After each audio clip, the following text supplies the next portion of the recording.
ہم وہی کہیں گے جو ہمارا دین ہم کو بتاتا ہے، عمل کرو تو تمہارا بھلا ہے۔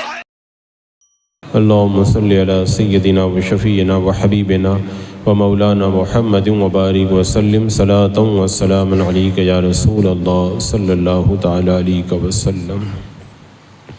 وَإِنَّهُ لَتَنزِيلُ رَبِّ الْعَالَمِينَ، اور بے شک یہ قرآن پروردگار عالم کا نازل کیا ہوا ہے۔ اس سے پہلے آپ حضرات مسلسل انبیاء کرام اور ان کی قوموں کے واقعات سماعت کر رہے تھے۔ اللہ تبارک و تعالیٰ نے مختلف انبیاء کرام اور جن قوموں کی طرف وہ بھیجے گئے تھے ان کا تذکرہ کیا۔ اب اس آیت کریمہ کے اندر میرے آقا صلی اللہ تعالیٰ علیہ وسلم کی نبی ہونے کی دلیل پیش کی جا رہی ہے کہ ہمارے آقا صلی اللہ تعالیٰ علیہ وسلم نے انبیاء کرام کے واقعات قرآن میں پڑھ کر کے سنائے، حالانکہ سب کو پتہ ہے کہ اللہ کے رسول علیہ الصلوۃ والسلام نے ان واقعات کو کسی سے سنا نہیں تھا۔ قریش مکہ بھی جانتے تھے کہ میرے آقا صلی اللہ تعالیٰ علیہ وسلم کسی کے پاس پڑھنے نہیں گئے اور نہ کسی ہسٹری بتانے والے کے پاس جا کر کے بیٹھے، اس کے باوجود بھی آپ نے بالکل صحیح واقعات تفصیل کے ساتھ میں بیان کر دیے۔ تو اس کا صاف مطلب یہی ہوا کہ یہ واقعات اللہ کے رسول علیہ السلام کو کسی اور نے نہیں بتائے، یہ اللہ نے بتائے ہیں، وحی کے ذریعے بتائے ہیں، اور جس پر وحی آتی ہے وہ اللہ کا نبی ہوا کرتا ہے۔ تو پتہ چلا کہ میرے آقا صلی اللہ علیہ وسلم اللہ کے نبی ہیں۔ اور دوسری بات یہ ہے کہ انبیاء کرام کے یہ واقعات پچھلی کتابوں میں مذکور ہیں، اور اللہ کے رسول علیہ السلام نے کوئی کتاب نہیں پڑھی تھی، کیونکہ میرے آقا علیہ السلام امی ہیں، اور امی ہونے کے باوجود، کتابیں پڑھنے کے باوجود آپ نے تفصیل کے ساتھ واقعات بیان کر دیے۔ تو اس سے بھی یہ پتہ چلتا ہے کہ یہ واقعات آپ پر رب نے نازل کیے ہیں وحی کے ذریعے، اور جس پر وحی آتی ہے وہ اللہ کا نبی ہوتا ہے۔ تو یہ ایک واضح، روشن اور شاندار دلیل ہے میرے آقا صلی اللہ تعالیٰ علیہ وسلم کے نبی ہونے کی، کہ رب ارشاد فرما رہا ہے وَإِنَّهُ لَتَنزِيلُ رَبِّ الْعَالَمِينَ، بے شک یہ قرآن پروردگار عالم کا نازل کردہ ہے۔ کیونکہ جو واقعات محبوب نے بیان کیے ہیں وہ نہ سن کر بیان کیے، نہ کہیں پڑھ کر کے بیان کیے، رب کے بتانے سے بتائے، اور رب کے بتانے سے جو وحی کے ذریعے نبی بتاتا ہے وہ اللہ کا نبی ہوا کرتا ہے۔ نزل بہ الروح الامین، اور اسے روح الامین لے کر کے نازل ہوا، یعنی یہ جو قرآن مقدس اترا ہے اس کو کون لایا؟ حضرت جبریل علیہ السلام لائے۔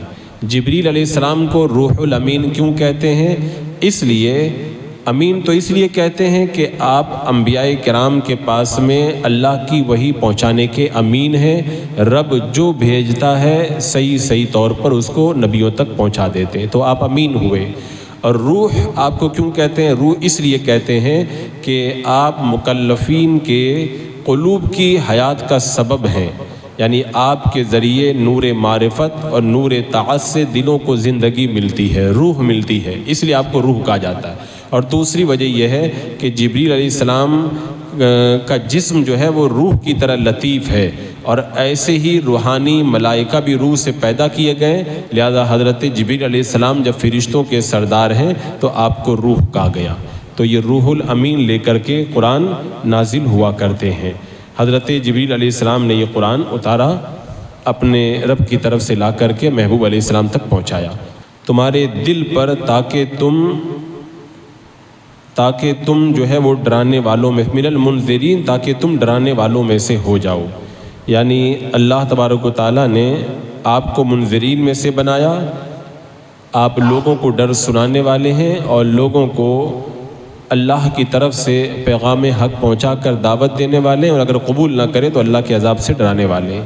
یہاں پہ جو یہ فرمایا گیا علی قلبک، آپ کے دل پر، یعنی یہ جو قرآن مقدس نازل ہوا ہے میرے آقا علیہ السلام کے قلب مبارک پر نازل ہوا ہے، آپ کے مبارک دل پر نازل ہوا ہے۔ جبریل علیہ السلام وحی لاتے تھے، کبھی فرشتے کی شکل میں آتے تھے، کبھی انسان کی شکل میں آتے تھے۔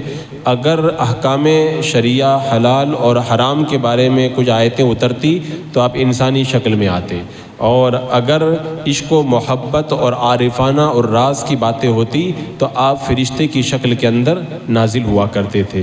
تو حضرت جبریل علیہ السلام یہ قرآن لے کر کے نازل ہوئے اور یہ قرآن آپ کے قلب پر اترا۔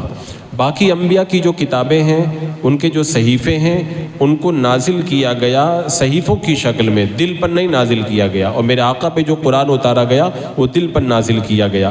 سید سے سوال کیا گیا الفتاوی زینیہ میں کہ حضرت جبریل ہمارے آقا علیہ السلام پر کتنی بار آئے، یعنی میرے آقا علیہ السلام کی بارگاہ میں جبریل علیہ السلام کتنی بار آئے؟ تو آپ نے جواب دیا کہ مشہور قول یہ ہے کہ حضرت جبریل علیہ السلام میرے آقا علیہ السلام کی بارگاہ میں 24,000 مرتبہ آئے۔ وہی علامہ حسن رضا خان علیہ رحمٰن نے کہا تھا نا کہ بے لقائے یار ان کو چین آ جاتا اگر بار بار آتے نہیں ہو جبریل سدرہ چھوڑ کر۔ میرے آقا کی بارگاہ میں جبریل علیہ السلام بار بار آیا کرتے۔ اور مشکات الانوار کی روایت میں ہے کہ حضرت جبریل 27,000 مرتبہ میرے آقا کی بارگاہ میں آئے۔ باقی کسی اور نبی کی بارگاہ میں اتنی مرتبہ حضرت جبریل علیہ السلام نہیں آئے۔ اور یہاں پر جو رول امین کہا گیا، ایک حدیث پاک ہے، حضرت عبداللہ بن مسعود سے روایت ہے، اللہ کے رسول علیہ السلام نے فرمایا ہر وہ کام جو تم کو جنت سے قریب کرے گا اور دوزخ سے دور کرے گا میں تم کو اس کا حکم دے چکا ہوں، اور ہر وہ کام جو تم کو جہنم کے قریب اور جنت سے دور کرے گا میں تم کو اس سے منع کر چکا ہوں۔ بے شک روح الامین نے میرے دل میں یہ بات ڈال دی ہے کہ جب تک کوئی شخص اپنا رزق مکمل نہیں کر لیتا اس وقت تک اس کو موت نہیں آ سکتی ہے۔ تو تم اللہ سے ڈرو، اچھے طریقے کو طلب کرو، اور رزق کے حصول کی تاخیر تم کو گناہ پر نہ ابارے۔ یعنی رب نے جب فیصلہ کر دیا ہے، یعنی حضرت جبریل نے میرے روح امین نے میرے دل پہ ڈال دیا، اللہ کا فیصلہ ہے یہ کہ بندہ دانہ دانہ جب تک کھا لینے نا اس وقت تک مرتا نہیں ہے۔ یہاں تک بتایا گیا کہ اگر کسی بندے کی تقدیر میں پانی کا ایک قطرہ بھی اگر لکھا ہوا باقی رہ گیا ہے اور اس کی جان نکلنے کے قریب ہے تو آخری وقت میں لوگ چمچ سے منہ میں ڈال کر بھی وہ قطرہ اس کے پیٹ میں پہنچائیں گے، حلق میں پہنچائیں گے۔ اپنا ایک ایک دانہ، ایک ایک بوند جب تک بندہ کھا نہیں لے گا اس وقت تک وہ مرے گا ہی نہیں۔ اور شرح الصدور میں لکھا ہے حافظ نام کا جو فرشتہ ہے جو بندوں کا رزق اور بندوں کی روزی لے کر کے آتا ہے، وہ لوح محفوظ پہ دیکھتا ہے بندے کی روزی کیا کیا ہے۔ ایک دن وہ لوح محفوظ کے پاس جاتا ہے تو دیکھتا ہے کہ بندے کی روزی تو یہاں پہ ختم ہو گئی ہے، تو اس کو پتہ چل جاتا ہے کہ یہ بندہ اب مرنے والا ہے، اس کا ٹائم پورا ہو گیا ہے۔ تو حضرت آقا کریم علیہ السلام نے فرمایا روح الامین نے میرے دل میں یہ بات ڈال دی ہے جب تک بندہ رزق مکمل نہیں کر لے گا اس وقت تک موت نہیں آئے گی۔ اور میرے آقا نے فرمایا کہ اللہ سے ڈرو، اچھے طریقے سے رزق طلب کرو، حصول رزق کی تاخیر تم کو گناہ پر نہ ابارے۔ کیونکہ اللہ کے پاس جو کچھ ہے وہ اس کی اطاعت ہی سے حاصل ہوتا ہے۔ یعنی آپ نے کتنی پیاری بات فرمائی، تم کیا سمجھتے ہو گناہ کر کے ہم زیادہ کما لیں گے؟ کہا نہیں، اللہ نے جتنا لکھ دیا ہے اتنا ہی ملے گا، گناہ کر کے تم زیادہ نہیں کما سکتے۔ کوئی بندہ چاہے کتنا بھی بڑا گنہگار بن جائے روزی اتنی ملے گی جتنی لکھی ہوئی ہے، ہاں گناہ کر کے وہ جہنم میں جانے کا سوال کر لیتا ہے۔ اور اس حوالے سے میں نے کئی مرتبہ تفصیلی گفتگو بھی کی، جیسا کہ ایک شخص کے بارے میں نے بتایا تھا، بزرگان دین بیان فرماتے ہیں ایک بندہ مسجد میں نماز پڑھنے کے لیے جانے لگا، گھوڑا تھا، اس نے ایک بار آدمی کھڑا تھا اس سے کہا کہ میرا گھوڑا تم دھیان رکھو، میں نماز پڑھ کے آتا ہوں۔ اب وہ نماز پڑھنے گیا، دل میں سوچ رہا تھا کہ جب میں نماز پڑھ کے آؤں گا تو یہ اتنی دیر تک میرے گھوڑے کا خیال کر رہا ہے، اس کو 5 درہم میں انعام دے دوں گا۔ ادھر وہ نماز پڑھنے گیا، ادھر اس کے دل کے اندر نیت خراب ہو گئی، اس نے گھوڑے کے اوپر جو زین ہوتی ہے اٹھائی اور لے کر کے بھاگ گیا اور بازار میں جا کے 5 درہم میں بیچ دیا۔ 5 درہم میں بیچ دیا۔ وہ بندہ باہر آیا تو دیکھا گھوڑے کی زین نہیں ہے، مارکیٹ میں گیا کہ چلو زین خریدتے ہیں۔ جب مارکیٹ میں گیا تو دیکھا کہ وہی اسی کی زین مارکیٹ میں بک رہی ہے۔ جیسے آج کل ہمارا جو سامان چوری ہوتا ہے، بہت سارا سامان چور بازار کے اندر لوگ خریدنے کے لیے چلے جاتے ہیں، تو اب وہ زین خریدی کتنے میں ملی؟ 5 روپے میں۔ اس نے اپنے دل میں سوچا کہ میری زین تو مجھے مل گئی، میں نے 5 روپے اس کو دینے کا ارادہ کیا تھا، وہ بھی اس کے پاس پہنچ گئے، لیکن اگر یہ ایمانداری کرتا تو حلال طریقے سے پاتا، لیکن اس نے ایمانداری نہیں کی تو حرام طریقے سے پہنچا۔ تو رزق تو بندے کو ملے گا۔ میرے آقا نے ارشاد فرمایا کہ رزق کے اندر اگر تاخیر ہو تو اللہ کی معصیت نہ کرو، گناہ مت کرو، اللہ تم کو دے گا جو تمہاری رزق کے اندر لکھا ہے۔ تو بتانے کا مقصد یہ کہ میرے آقا علیہ السلام نے بھی حضرت جبریل امین کو کیا کہا؟ روح الامین کہا، روح الامین۔ تو یہ حضرت روح الامین جو ہے وہ قرآن میرے آقا علیہ السلام کے قلب مبارک پر لے کر کے اترے۔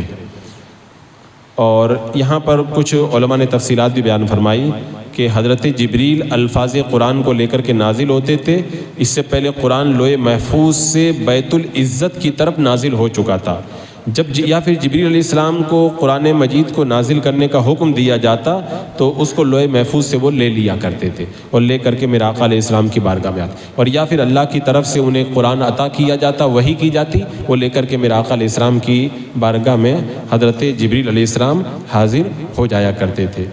اور حضرت جبریل علیہ السلام جب چلے جاتے تو اللہ کے رسول علیہ السلام فرماتے کہ جبریل مجھ سے جدا ہو گئے اور میں نے ان کا بیان کیا ہوا مضمون یاد کر لیا ہے۔ تو جیسے ہم یاد کرتے ہیں ویسے نہیں یاد کرتے، اللہ خود اپنے حبیب کو یاد کرا دیتا تھا، اور اللہ کے رسول علیہ السلام اس قرآن کو جبریل سے سنتے تھے اور اپنی خداداد صلاحیتوں سے یاد کر لیتے تھے۔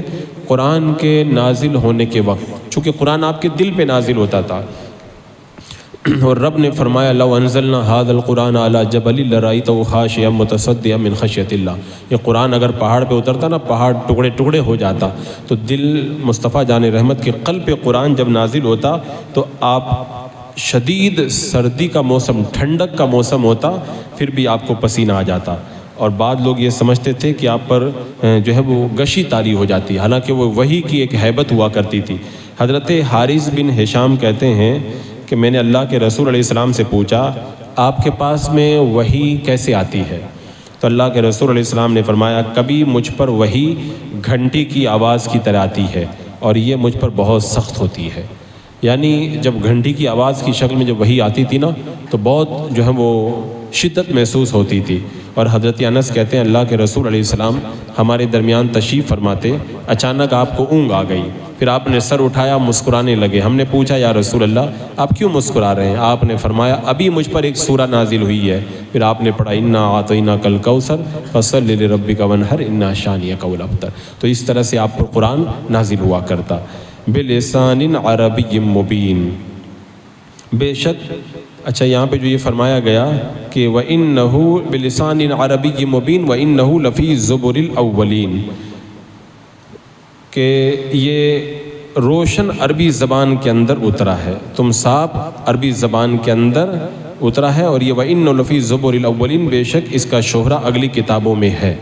قرآن کو اللہ تبارک و تعالیٰ نے عربی زبان کے اندر نازل کیا۔ عربی زبان تمام زبانوں میں سب سے افضل ہے، اگر کوئی اور زبان اس سے زیادہ افضل ہوتی تو اللہ اسی میں قرآن اتارتا، اور یہی وجہ ہے کہ جنت میں عربی بولی جائے گی، جہنمیوں کی زبان اجمی ہوگی۔ یہ انڈین، پاکستانی، بنگلہ دیشی، یہ ساری زبانیں یہ جنت میں نہیں، جنت میں عربی زبان ہوگی۔ حضرت سفیان کہتے ہیں ہمیں یہ پتہ چلا ہے جنت میں جانے سے پہلے سریانی بولی جائے گی، جنت میں جا کے عربی بولی جائے گی۔ اور حضرت فقی ابو اللیث کہتے ہیں کہ عربی کو دوسری زبانوں پر فضیلت ہے، اس لیے اس کا پڑھنا بھی ثواب ہے اور اس کا پڑھانا بھی ثواب ہے۔ اور ایک اور حدیث پاک کے اندر ہے کہ اللہ کے رسول علیہ السلام نے ارشاد فرمایا عربی زبان 3 وجہ سے افضل ہے۔ ایک وجہ تو یہ ہے، فرمایا کہ 3 وجہوں سے عربوں سے محبت کرو۔